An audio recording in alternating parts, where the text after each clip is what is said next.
না, দেখবে না, দেখবে না, কিছুতেই দেখবে না বলছি। দেখো দেখো লিও, দেখো, হ্যাঁ দেখো আমি কি আনছি, দেখো একটু দেখো, আগে দেখো।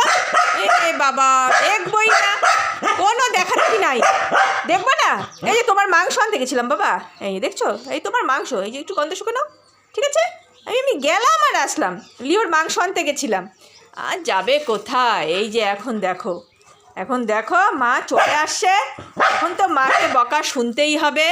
আস্তে আস্তে লিওর রাগ হচ্ছে। হ্যাঁ হ্যাঁ হ্যাঁ, তুমি কেন গেছিলাম মা মাংস আনতে? তুমি খাবা না? খেতে হবে তো, যাবো না? যাবো না, যাওয়া যাবে না, কোথাও যাওয়া যাবে না। লিওকে রেখে মা খালি ঘরে থাকবা, তোমার কোথাও যাওয়া হবে না। বাবা এনে দিবে মাংস, বাবা আজকে আনতে পারেনি, বাবা কাজে চলে গেছে, তাই জন্য মা গেছে তো। হ্যাঁ দরজা বন্ধ করে দিচ্ছি, দরজা বন্ধ করে দিচ্ছি, হ্যাঁ দরজা বন্ধ করে দিচ্ছি বাবা। হ্যাঁ হ্যাঁ হ্যাঁ হ্যাঁ, চলে আসি, আর যাবো না, আর যাবো না।